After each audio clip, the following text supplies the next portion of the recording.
오늘 말씀은 복음서 강의 17번째 시간입니다. 그런데 아직 누가복음 5장을 하고 있습니다. 오늘 내용은 예수님이 한 문둥병 걸린 환자가 있었는데 그를 안수하고 치료하셨다. 그리고 그 이후에 등등등등 이런 일이 벌어졌다에 대한 내용입니다. 그런데 자 보니까요, 성경 말씀을 먼저 살펴보면 예수님이 한 동네에 계실 때 그곳에 문둥병 걸린 한 사람이 있었다고 기록되어 있습니다. 이 사람은 온몸에 문둥병이 들어서 벗어날 수 없는 어려움을 겪고 있었습니다. 예전에 의술과 과학은 지금과는 분명히 다릅니다. 지금부터 50년 전만 해도 문둥병이 어떤 권세를 가졌는지 여러분도 분명히 아실 것입니다. 그래서 예수님께 자기의 상황을 내놓고 도움을 구합니다. 누가복음 5장 12절에 보니까 예수께서 한 동네에 계실 때 온몸에 나병 들린 사람이 있어 예수를 보고 엎드려 구하되 이르되 주여 원하시면 나를 깨끗하게 하실 수 있나이다 하니, 이렇게 되어 있습니다. 사실 문둥병이란 성경에 언급되고 있는, 그러니까 우리나라 말로 해석되어 있는 문둥병과 그 다음에 여러분이 인식하고 있는 그 문둥병은 좀 범위가 좀 다릅니다. 성경에 언급된 질병 중에 가장 많이 언급되고 있는 이 문둥병은 사실은 전반적인 피부병을 의미하고 있습니다. 그러니까 잘 낫지 않는 모든 피부병을 의미하는 것이니까. 근데 여기서 여기 나병 걸린 사람은 그냥 일반적인 피부병이 아니고 실제 문둥병에 걸려있던 걸로 그렇게 이해가 되고 있습니다. 근데 옛날 사람들은 나병의 원인과 치료법을 전혀 몰랐습니다. 그리고 그 다음에 그걸 치료할 수 있는 약들도 없었기 때문에 굉장히 많이 두려워했습니다. 사실 정확하게 나병이 딱 걸렸다 그러면 이거는 그냥 끝난 것입니다. 모든 것으로부터. 나병은 피부에 반점이 생겨나 점점 짙어지다가 궤양으로 발달해 가고, 그러니까 고름이 잡히고 점점 피부가 썩어갑니다. 그래서 피부가 벗겨지고 심하면 신체의 일부가 끊어지는데 신경마저도 손상이 되어 손가락이 떨어져 나가는 것에 대한 감각이 없습니다. 근데 언제 손가락이 떨어졌는지를 모르는 거예요, 자기가. 자, 시간이 이렇게 지나니까 몰골이 점점 피부가 녹아내리니까 흉해지고 또 온몸도 마비되는 끔찍한 질병입니다. 오늘에는 이 나병을 한센병이라고 부르지만 고대인은 지금 나병뿐만 아니라 전반적인 피부병들을 그 문둥병이라고 얘기했기 때문에 여러분들이 그런 시각에서 문둥병들을 이해하고 있을 필요가 있습니다. 그러므로 성경에 나오는 나 환자들 중에는 지금의 습진이나 완선이나 건선이나 이렇게 아시죠? 뭐 돈버짐이라 그래가지고 이렇게 되는 것도 있고, 그 다음에 뭐 이렇게 그 습진 중에 막 이렇게 그 땀이 많이 차는 이런 곳에 생기는 것들도 있고, 아마 아토피도 나병이 속했을 것입니다. 잘 낫지 않는 그런 의미죠. 그런 것입니다. 그런데 이런 것들이 피부병들은 주로 치료하기가 어렵고 또 전염성이 강한 것들도 굉장히 많았기 때문에 나 환자들은 사회적으로 격리되는 이런 조치들을 취했는데 이것이 합리적인 조치였다라고 밖에 말할 수 없습니다. 왜냐하면 많은 사람들이 질병에 걸릴 수는 없었으니까요. 참고로 레위기 13장에는 성경이 정하는 나병에 관한 상세한 설명들이 나옵니다. 그런데 나 환자는 찢어진 옷을 입어야 하고 머리를 풀어 해친 차림으로 진영 밖에서 살아야 되고 부정하다 이러면서 사람들이 자기 앞을 피하도록 소리를 지르면서 다녀야 됐습니다. 그러니까 사람과 만날 기회들이 없는 거예요. 만약에 부정하다 이렇게 외치지 않고 다니다가 걸리면 돌에 맞아서 그냥 그 자리에서 죽습니다. 병이 심한 나 환자는 그러므로 사회에서 완전히 격리되어 평생을 나 환자 수용소에서 살다가 그 생을 마감하는 경우들이 대부분이었습니다. 예수님은 이렇게 피부가 썩어가고 골마서 고름이 뚝뚝 떨어지는 이 환자에게 기꺼이 손을 내밀어 그를 만지십니다. 그리고 문둥병을 치료해 주십니다. 당시의 사회적 통념이나 율법적 기준으로 보면 문둥병자는요 부정했죠. 그러니까 부정하다라고 소리를 치면서 다녔겠죠. 따라서 건강한 사람은 부정함을 핑계로 병이 옮을까봐 또 부정하게 될까봐 그들을 다 접촉하는 것들을 피하고 도망 다녔습니다. 그런데 예수님은 그가 앓고 있던 질병이 마음으로 너무 안타까웠고 평생을 부정한 사람으로 치료도 할 수 없는 질병에 충분히 이미 무너져버린 그 마음을 보았기 때문에 손을 내미시고 또 치유를 선포하시고 그의 상황을 살펴주신 것입니다. 그러자 그를 덮고 있던 질병도, 그를 무너지게 했던 마음의 절망감도, 그를 정죄했던 부정함도 모두 씻겨버리고 그가 원했던 대로 깨끗하게 되었다. 이렇게 말하고 있습니다. 그런데 예수님은 치료된 그에게 2단계의 요구를 하고 있습니다. 그 첫 단계는 사람은 누구라도 아무에게도 이르지 말고 제사장에게 바로 가서 네 몸을 보여야 한다 라는 것이었습니다. 자, 누가복음 5장 14절 전반부에 보니까 뭐라고 되어 있냐면 예수께서 그를 경고하시되 라는 말이 되어 있습니다. 그 경고하시되라는 말은 그냥 가벼운 말로 얘기했다는 뜻이겠어요? 아니면 상당한 주의를 주었다는 얘기겠어요? 상당한 주의를 주었다는 얘기입니다. 나는 지금 너한테 경고하는데 라고 얘기할 때는 굉장히 강한 어조에 대한 표현입니다. 근데 말씀하시되가 아니고 경고하시되라고 되어 있습니다. 아무에게도 이르지 말고 가서 제사장에게 내 몸을 보이고 라는 첫 번째 단계에 대한 이야기를 하고 있습니다. 여러분, 제사장에게 깨끗한 몸을 보이라는 것은 율법에 따라 거룩한 공동체 속으로 들어갈 때 그에게 흠이 있는지 없는지를 확인하는 절차예요. 그러니까 이스라엘 백성의 거룩한 백성 안으로 그 백성에게로 들어갈 때 말이죠.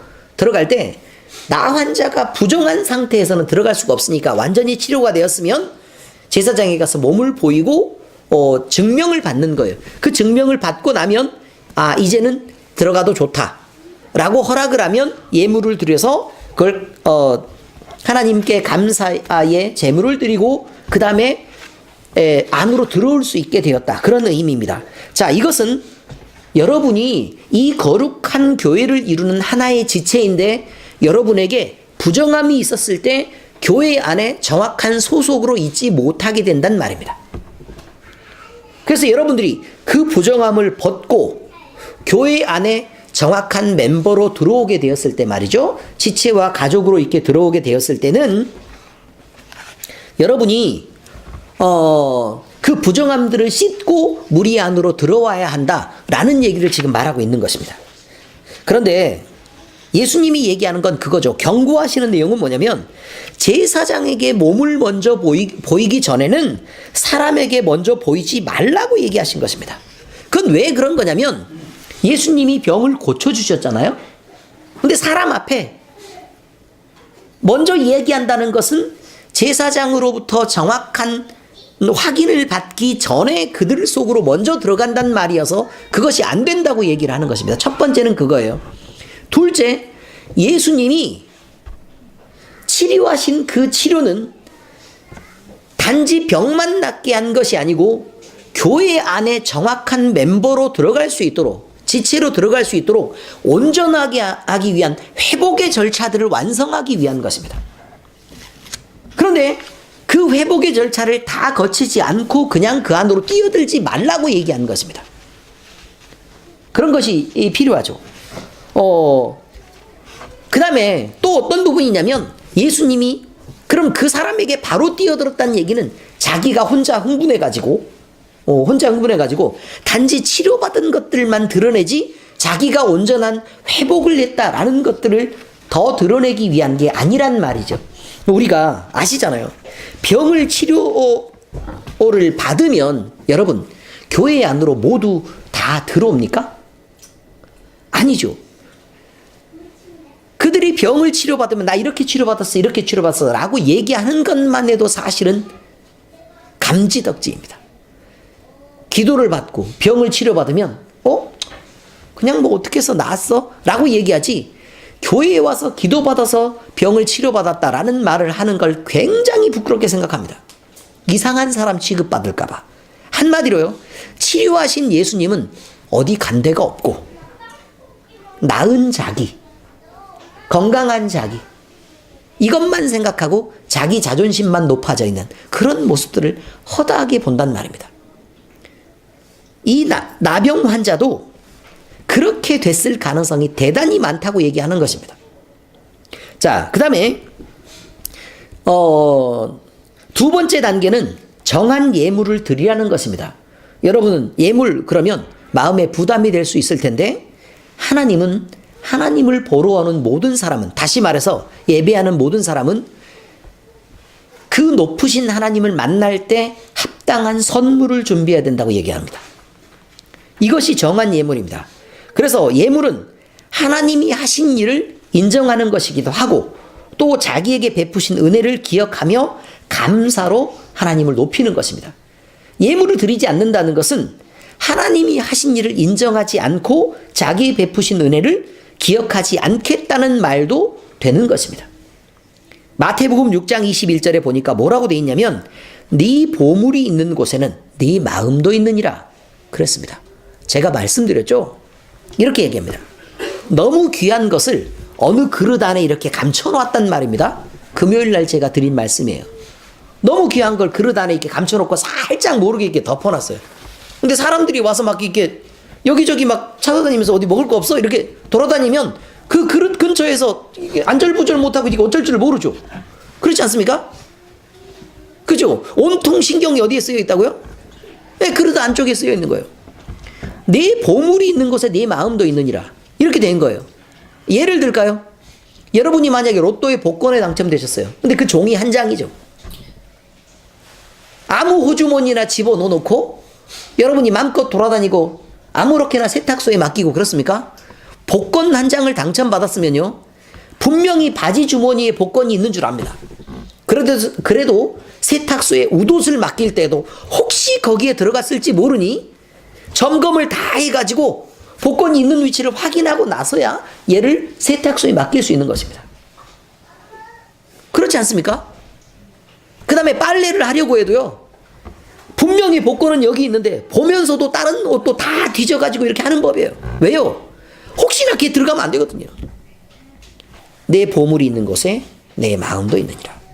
여러분, 예물을 준비하고 예물을 드리지 않는 것, 이것은 여러분의 마음이 하나님께 있지 않다는 것에 대한 표현입니다. 바로 그것입니다. 아무나 감사헌금을 드릴 수 있는 게 아닙니다. 아무나 주일헌금을 드릴 수 있는 게 아닙니다.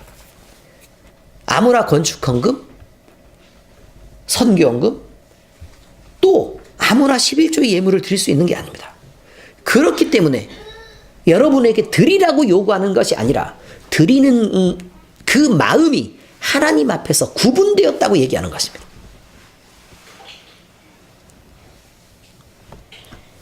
내 보물이 있는 곳에는 내 마음도 있느니라. 이렇게 예수님은 모든 율법을 온전히 어기지 않고 지키시려고 하셨습니다. 그래서 율법에서 완전하신 분이셨고, 치료받은 자 역시 적법한 율법적인 절차를 지켜서 교회의 일원으로 완전한 회복을 받기를 원하셨던 것입니다. 자, 그 다음은 예수님에 대한 소문이 퍼진 것에 대한 얘기가 나와 있습니다. 그리고 많은 사람들이 몰려들어 병을 고치고자 합니다. 근데 말씀도 듣고 병도 고치고자 몰려들었다. 이런 표현은 이렇게 되어 있습니다. 그런데 늘 이제 원문을 살필 수밖에 없겠죠. 이런 말이 진짜 어떤 의미인지를 알라 그러면 성경의 헬라어의 원문을 볼 수밖에 없는데, 여기에 그러나 라는 표현에 대 라는 단어가 등장합니다. 이는 예수님에 대해서 소문이 쫙 이렇게 퍼지게 됐는데, 그 이유가 병을 고침받은 문둥병자가 예수님이 경고하고 명하신 명령을 지키지 않았고 떠들고 다녔다는 뜻이었습니다. 온전한 회복을 명하신 예수님은 제사장에게 너 그거 잠깐 참고 먼저 가서 제사장에게 먼저 몸을 보이고 적법한 절차를 거쳐서 회복이 돼야 된다 라고 얘기하는데, 그거 먼저 가지 않고 사람들한테 떠들고 돌아다녔다, 그런 얘기입니다. 자기 생각대로 움직입니다. 고침받은 것 자체만 크게 느끼고 예수님이 나에게 무슨 회복을 주려고 하는지는 별 관심이 없었다는 말입니다. 그러면 결국 성경이 표현하고자 하는 의미는 뭘까요? 우리가 예상하기에는 결국 그는 온전함에 이르지 못했을 것이다 라는 표현이 지금 들어있는 것입니다. 안 되지 않았습니까? 예수님을 직접 만나고 예수님이 아니 목사님이 만져서 치료하는 것도 감지덕인데 예수님이 직접 만져서 치료를 하시고 그런 은혜를 입었으면 시키면 시키는 대로 우리 같았으면 즉각 달려가서 제사장에게 먼저 얼른 몸 보이고 그 다음에 그렇게 시키는 대로 하지 않았겠습니까?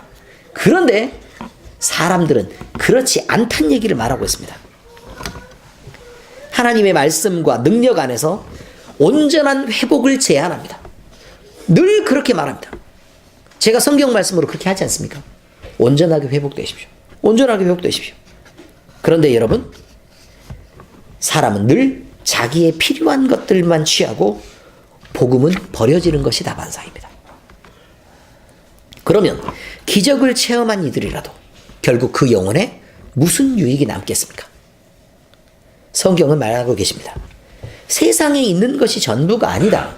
너희들에게는 회복해야 될 하나님의 나라가 있고 지금 보이는 것들은 그 나라의 단지 그림자에 불과하다. 너 지금 병 치료되고 온전하게 된 거 그거 완벽한 거 같지? 그래도 감기에 걸리고 또 그래도 다쳐서 상처를 입을 거고 또 다른 질병들도 얼마든지 걸릴 수도 있고 그렇다는 거예요. 온전한 회복이 있고 온전하게 깨끗함을 받을 그때를 기억하고 하나님을 기억해야 되는데 왼수들이 이걸 보면서도 기억을 못하니 어떻게 하면 좋겠냐 그 말입니다. 결국 예수님은 그 떠들어댄 것 때문에 그곳에 머무시지 못하고 다른 동네로 피해야만 했습니다. 그리고 인적이 없는 한적한 곳을 찾으셔야 했습니다. 그런데 여러분 잘 들으셔야 됩니다. 예수의 소문이 퍼짐에 수많은 무리가 말씀도 듣고 자기 병도 고침을 받고자 하여 모여오되, 여러분 글씨만 읽으면 수많은 무리가 예수님의 말씀을 들으려고 와요. 그리고 병도 고침을 받고자 하여서 모여서 와요.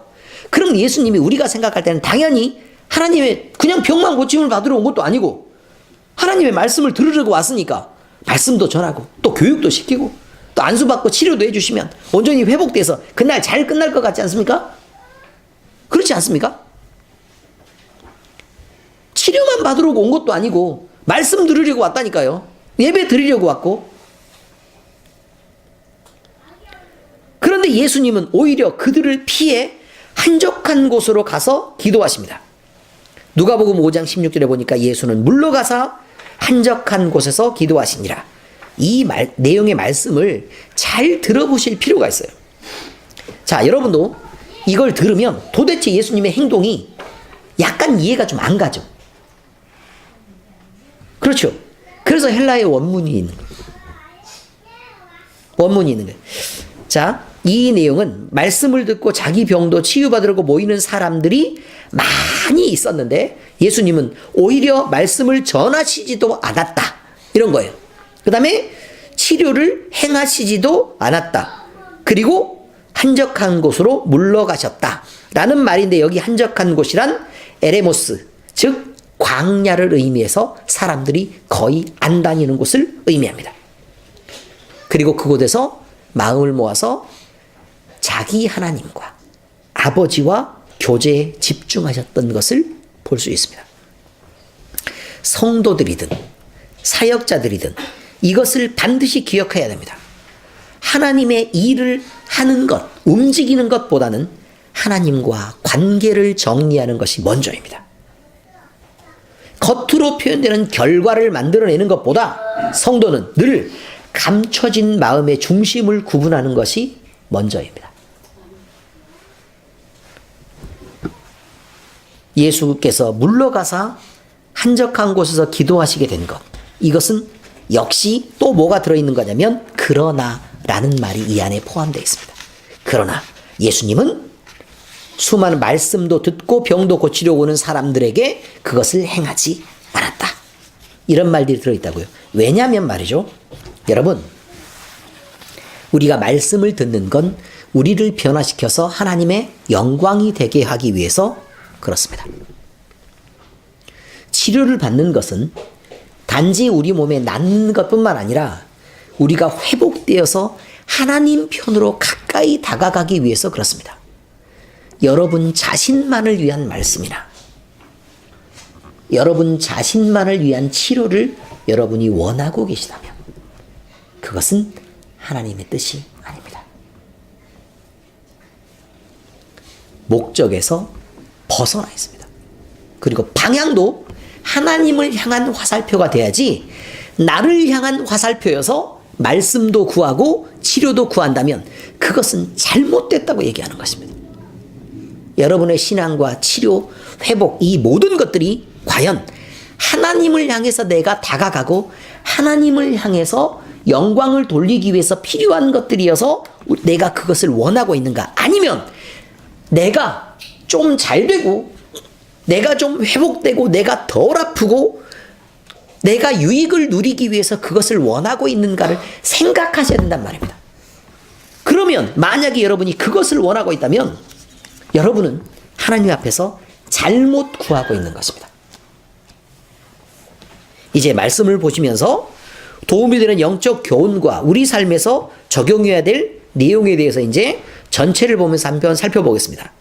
첫 번째, 우리가 기도할 때에는 주님의 뜻과 내 마음이 같아야 된다라는 내용이 거기에 나와 있습니다. 뭐라고 나와 있냐면요. 나병 들린 사람이 주여 원하시면 나를 깨끗하게 하실 수 있나이다 라는 말을 합니다. 그러니까 막무가내로 예수님 난 급해요. 나를 빨리 치료해 주세요. 라고 무조건 매달리는 게 아니라 주님이 원하시면 나를 치료할 수 있습니다. 라고 얘기하자 예수님은 거기에 대한 응답을 합니다. 내가 원하노니 깨끗함을 받으라. 고 말씀하시며 문둥병을 치료해냅니다. 다시 얘기할까요? 주님이 원하시면 땡땡땡 내가 원하노니 땡땡땡 이렇게 돼 있다 그 말입니다. 자, 그러면 사실 이 간구는요 기도죠. 예수님을 향해서 한 거니까요. 그렇죠? 이 간구는 기도입니다. 그러면 예수님을 내가 원하노니 이렇게 해라 라고 얘기했으니까 그건 기도에 대한 응답이 되겠죠.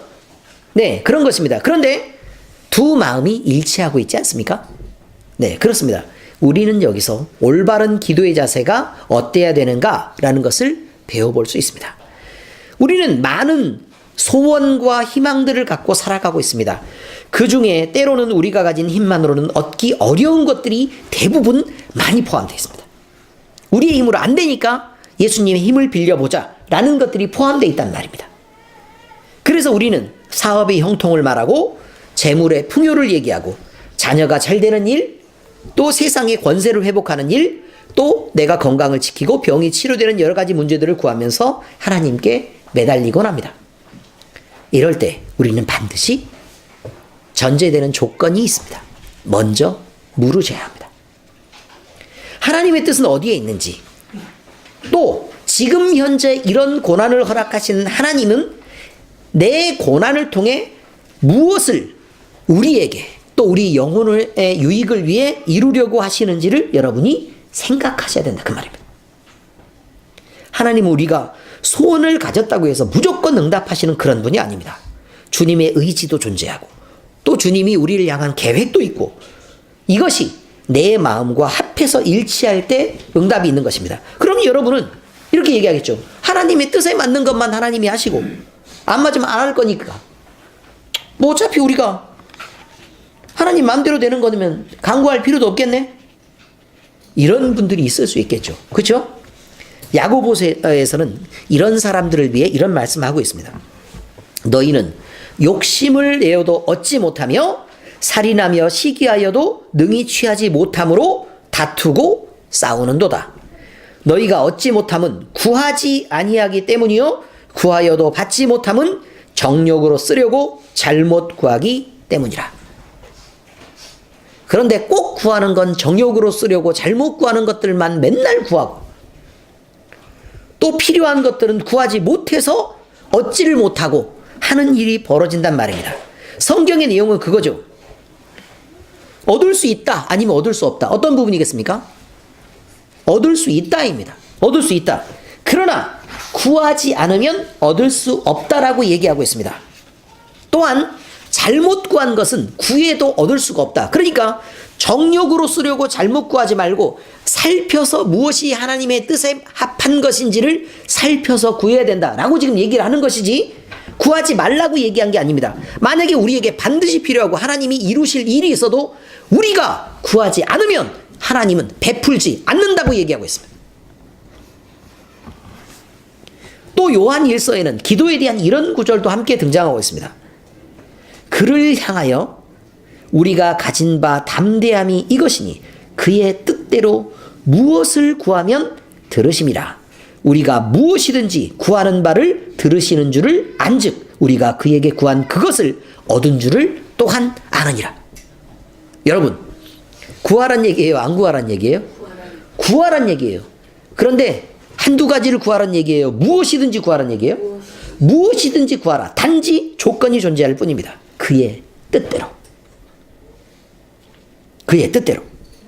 그러므로 우리는 하나님의 뜻을 묻고 반드시 구하는 기도를 해야 한다는 말입니다. 다음 내용입니다. 우리는 어떠한 처지에 있더라도 주님께 나아가야 합니다. 그 당시에 문둥병이 걸렸다는 것은 지금의 암보다도 심한 것입니다. 암은 치료되는 확률이 몇 %라도 존재하죠. 또 초기에 발견되면 치료의 희망이 있잖아요. 그런데 문둥병은 걸리는 것 자체로 끝입니다.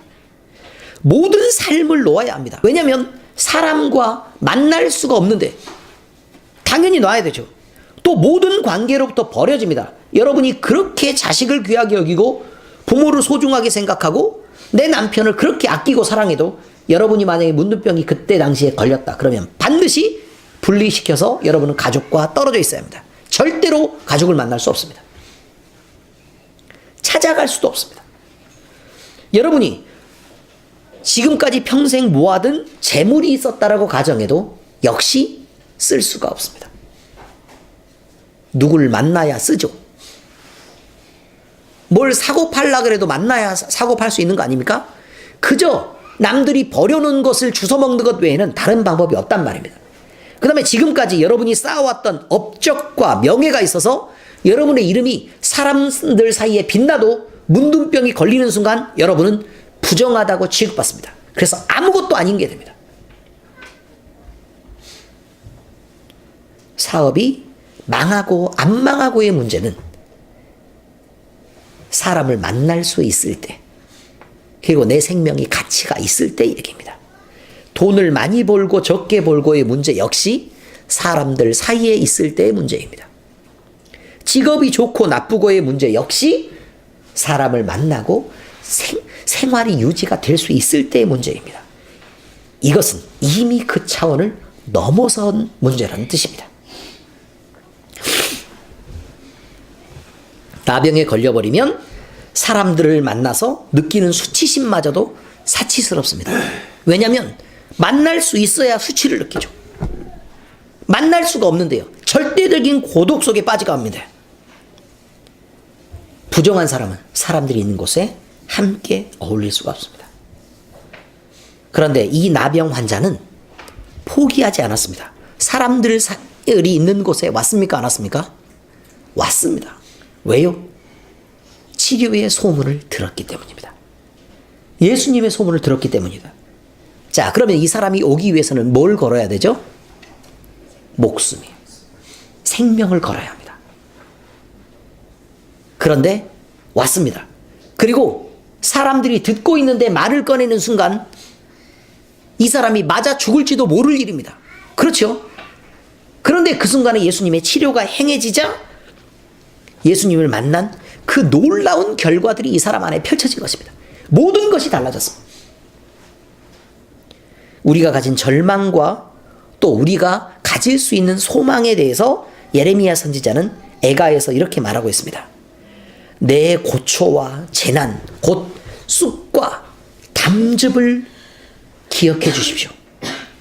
내 마음이 그것을 기억하고 내가 낙심이 되어라. 이것을 내가 내 마음에 담아두었더니 그것이 오히려 나의 소망이 되었사오면 여호와의 인자와 긍휼이 무궁하심으로 우리가 진멸되지 아니함이니이다. 여러분이 절대적 절망감 속에 빠지지 않았을 때 어떻게 예수 그리스도를 만날 수 있겠습니까? 어떻게 이런 환희를 경험하며 어떻게 이렇게 완벽한 치유와 회복을 경험할 수 있겠습니까? 하나님으로 소망을 품는 자들은 그래서 살아날 희망이 있는 것입니다. 우리 예수님은 우리의 당하는 모든 고난을 친히 체휼하시고 경험하신 분이며 우리의 환난을 스스로 담당하시기를 기뻐하시고 우리를 모든 어려움에서 구원해내실 분이기 때문에 그렇습니다. 히브리서의 저자는 이렇게 말합니다. 우리에게 있는 대제사장은 우리의 연약함을 동정하시지 못하실 리가 아니요 모든 일에 우리와 똑같이 시험을 받으신 이로되 죄는 없으시니라. 그러므로 우리는 긍휼하심을 받고 때를 따라 돕는 은혜를 얻기 위하여 은혜의 보좌 앞에 담대히 나아갈 것이니라. 그러므로 우리는 희망을 접지 말고 은혜의 보좌 앞에 담대히 나아가서 우리 구할 것들을 감사함으로 구할 수 있어야 합니다. 이것이 주님이 원하시는 주님과 우리와의 관계입니다. 빌립보서에 보니 아무것도 염려하지 말고 다만 모든 일에 기도를 해라. 간구해라. 너희 구할 것을 감사함으로 하나님께 아뢰라.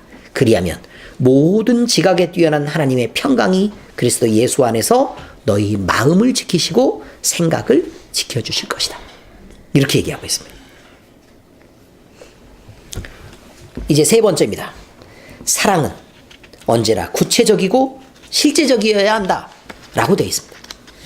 무슨 말이냐면요, 피고름이 뚝뚝 떨어지고 냄새가 풍기고 그 썩은 냄새가 얼마나 심하겠습니까? 씻기는 하겠습니까? 씻으면 뭐 하겠습니까? 진물 나고 또 썩는데요. 이런 문둥병자에게 직접 손을 얹으신 예수님은 우리가 가져야 될 사랑의 모범을 보이고 계십니다. 예수님이 어떤 분이십니까? 친히 하나님이신데 말로 고칠 수 없어서 손을 댔겠습니까? 말도 안 되죠. 예수님이 손을 대신 이유가 있습니다. 예수님이 보여주신 사랑은 입으로만 동정하고 표정으로만 아이고 안 됐어 어떻게 라는 그런 차원의 사랑이 아니기 때문에 그렇습니다. 믿음 안에서 가져야 될 사랑의 태도에 대해 야고보 사도는 이렇게 교훈하고 있습니다. 만일 형제나 자매가 헐벗고 일용할 양식이 없는데 너희 중에 누구든지 그에게 이르되 평안히 가세요. 따뜻하게 하세요. 아이고 배부르게 먹고 지내지 그래 하며 그 몸에 쓸 것을 주지 아니하면 무슨 유익이 있겠느냐. 그리고 17절에 이렇게 하는 사람에 대해 이와 같이 행함이 없는 믿음은 그 자체가 죽은 것이니라고 말씀합니다. 우리의 사랑이 죽은 것이어야 되겠습니까? 말뿐이고 표정뿐이어야 되겠냐 그 말입니다. 우리를 사랑하시는 하나님의 사랑은 사랑하는 아들의 목숨을 우리의 죄의 대가로 내놓으신 구체적이고 적극적인 사랑이었습니다. 로마서 5장 8절에 보니 우리가 아직 죄인 되었을 때, 이 말은 하나님과 원수로 존재할 그때에 그리스도께서 우리를 위하여 죽으심으로 하나님께서 우리에게 대한 자기의 사랑을 확증하셨느니라 라고 표현하고 있습니다. 그러므로 우리에게도 이런 구체적이고 적극적인 사랑을 해야 한다라고 요구하고 있습니다. 요한일서에 보니 자녀들아, 주어 뒤에 있습니다. 우리가 말과 혀로만 사랑하지 말고 행함과 진실함으로 하자. 이렇게 되어 있습니다. 여러분, 우리가 살다 보면 사랑한다는 것이 내가 가진 물질을 내놓아야 하고 나의 시간과 능력과 관심을 내놓아야 되는 경우가 대부분입니다. 이것 없이 사랑을 실천하는 것이 가능하기는 하겠습니까? 또 내가 숫기가 없어도 또 상대가 받아주지 않아도 이 사랑은 늘 실천돼야 됩니다. 그래서 어려움을 겪는 경우들이 아주 많이 있습니다. 그러나 주님은 우리에게 작은 변화라도 지금 있어야 할 것을 요구하고 계십니다. 내가 가진 것들 중 작은 희생을 동원해서, 이 작은 희생이란 내 자존심이기도 하고 내가 가진 물질이기도 하고 내가 가진 관심이기도 하고 내 노력이기도 하고 그렇습니다. 이런 작은 희생들을 동원해서 상대방이 필요한 것들을 섬기는 일은 우리 하나님이 주의 이름으로 받으실 만한 아름다운 제물이 된다는 것입니다. 내가 할 수 없는 것을 용기를 내어 상대방에게 말을 건네는 것, 또 받아주지 않아도 작은 위로라도 건네고 원하지 않더라도 그 옆에서 자리를 지켜주는 것, 이렇게 건네는 일은 주님의 사랑을 받은 자들이 가져야 될 작은 사랑의 표현일 수 있다는 것을 기억하셔야 합니다. 그래서 우리 교회의 많은 성도와 집사님들은 남이 청소하기 전에 내가 먼저 청소를 하기도 하고, 남이 설거지하기 전에 먼저 싱크대에 서기도 하고,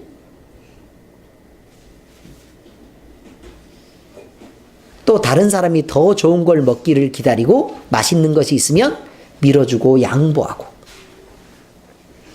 지금 그렇게 잘 살고 있지 않습니까?